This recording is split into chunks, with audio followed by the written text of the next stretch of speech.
हम तो बाबूलाल जी को कहना चाहते हैं कि वो भारतीय जनता पार्टी का पालकी ढोने का काम करें, यही उनके नसीब में है।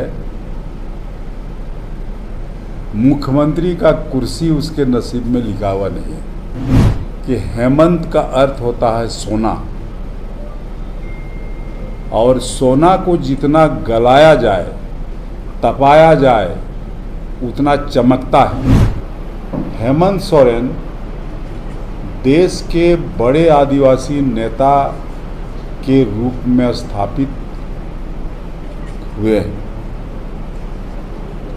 और ये इंडिया गठबंधन के सभी नेताओं ने इस बात को कबूला है।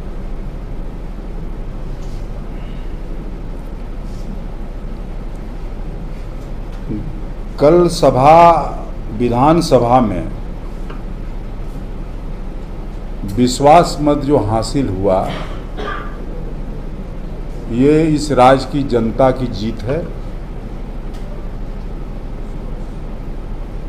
और इससे झारखंड मुक्ति मोर्चा बाकी गठबंधन के सभी विधायकों को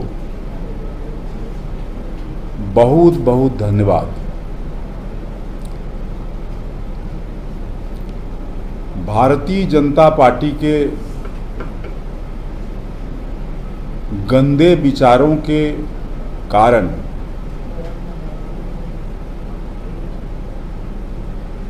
माननीय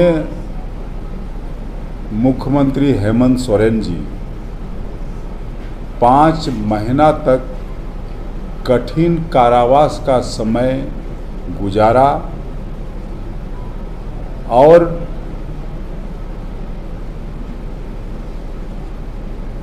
वो बेल में निकल गए। हाई कोर्ट के न्यायाधीश ने जो टिप्पणी किया है, उससे बहुत स्पष्ट होता है कि भारतीय जनता पार्टी के षड्यंत्र के वजह से बिल्कुल निर्दोष व्यक्ति को फंसा करके राजनैतिक लाभ के लिए ये कर्मकांड किया। लेकिन भारतीय जनता पार्टी को समझना चाहिए कि हेमंत का अर्थ होता है सोना, और सोना को जितना गलाया जाए, तपाया जाए, उतना चमकता है। और आज हेमंत जी उस सोने के तरह चमक रहे हैं, और इस राज को भी चमकाने का काम करेंगे। भारतीय जनता पार्टी का अध्यक्ष बाबूलाल मरांडी जी, उनका एक पेपर में छपा था कि झारखंड मुक्ति मोर्चा के आदिवासी नेता पालकी ढोने का काम कर रहे हैं।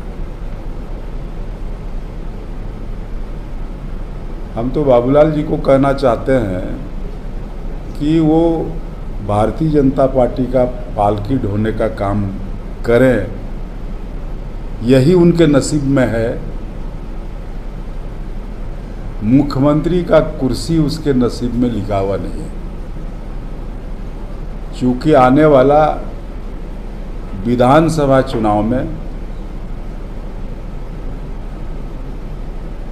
ये गठबंधन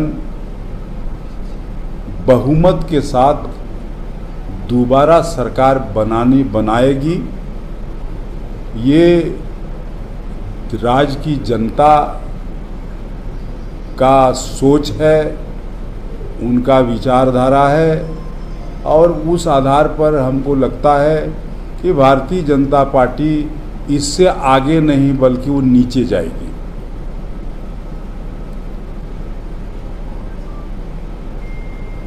इसीलिए आज यही मेरा कहना था। दादा, ये सदन में जो है आपके निलंबित और निष्कासित 2 विधायक हैं, लोबिन हेम्ब्रम और चमरेंद्र, तो वो सरकार के पक्ष में वोट किए हैं, तो क्या उनका निलंबन और निष्कासन जो है वापस होगा? देखिए, चमरालिंडा के बारे में तो अभी नहीं कहा जा सकता है, लेकिन माननीय सदस्य लोबिन जी के खिलाफ सदस्यता समाप्त करने का केस माननीय अध्यक्ष के कोर्ट में चल रहा है और जहां तक जानकारी हुई है उसके आधार पर उनके खिलाफ में आरोप गठन हो चुका है। लाल जी, झारखंड हाईकोर्ट से जो जमानत मिली है उसके खिलाफ ईडी सुप्रीम कोर्ट गई है। जा सकता है, जाने में क्या दिक्कत है, जा सकता है,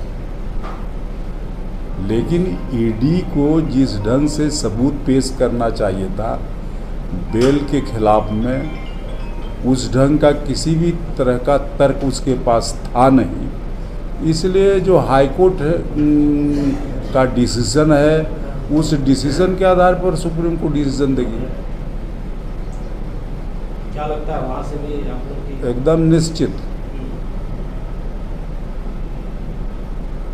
यही होगा। फिजूल हसन ने जो शपथ ली है जिसमें उसने अरबी की आयतें पढ़ी थी, उसको लेकर के बीजेपी ने सवाल उठाया, जो राज्यपाल को ज्ञापन भी दिया गया कि उनको पदभार ग्रहण करने से रोका जाए, ये वायलेशन है। देखिए, बीजेपी के लोगों को और कुछ नहीं सुझाता है। अरे भैया, उन्होंने यदि उर्दू में बोला,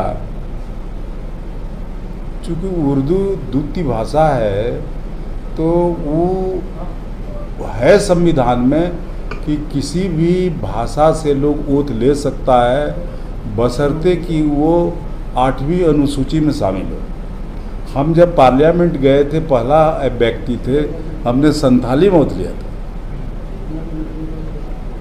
तो इसमें क्या दिक्कत है?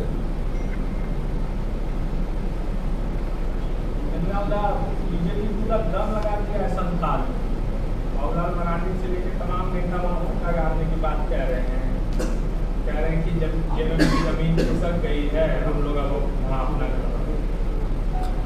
दम तो इस बार भी लगाया था, लोग बेदम होके काहे लौट गया। इसीलिए वहां कितनों दम लगाए कुछ नहीं होने वाला है। हम लोग का हेलीकॉप्टर उतरता था, कल्पना सोरेन का, 2 किलोमीटर में बाबूलाल मरांडी का भी हेलीकॉप्टर उतरता था। बगल में गोड्डा लोकसभा क्षेत्र में अर्जुन मुंडा जी भी उतरे हुए थे। वहाँ 1000-1500 आदमी से ज़्यादा आदमी नहीं था और यहाँ 12 से 15 हज़ार आदमी था। तो इसलिए उससे कुछ होने वाला नहीं है। वहाँ झारखंड मुक्ति मोर्चा समझता है लोग और हेमंत सोरेन को नेता मानता है। आप कहाँ से लड़ेंगे इस बार? वो तो तय करेंगे गुरुजी, अध्यक्ष वही है।